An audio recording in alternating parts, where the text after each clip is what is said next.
भारत एक खिफत मिटाने की कोशिश कर रहा है। पूरी दुनिया में जो उसकी रुसवाई और जग हंसाई हुई है, अब वो अपने मुल्क के अंदर लोग उनकी क़यादत से सवाल कर रहे हैं। इसके लिए वो इस किस्म की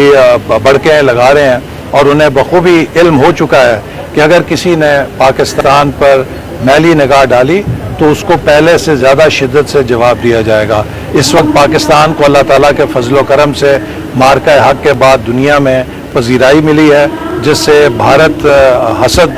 की आग में जल रहा है और इसीलिए इस किस्म के गैर जिम्मेदाराना बयानात दे रहा है। और अब अल्हम्दुलिल्लाह पाकिस्तान, चाहे चीन है, चाहे अमेरिका है, चाहे मशरक़ वस्ता है, चाहे यूरोप है, हर जगह पाकिस्तानी मुसल्लह अफवाज, पाकिस्तान की क़यादत और पाकिस्तान की बहसीयत मुल्क एक नई कदर व मंजिलत है। और अब हमारा फ़र्ज़ है कि हम इस सूरत हाल से फ़ायदा उठाते हुए मुल्क की तामीर व तरक्की के अमल को सियासी इस्तेहकाम को बरकरार रखते हुए तेज़ी के साथ आगे बढ़ाएं, ताकि हम अपने आवाम को एक बेहतर मुस्तकबिल दें, अपने मुल्क से जहालत का, बीमारी का, गुर्बत का ख़ात्मा करें और हम भी एक पाकिस्तान मॉडल पेश करें कि जिससे दुनिया देखे कि पाकिस्तानी कौम किस तरह मुख्तसर तरीन मुद्दत के अंदर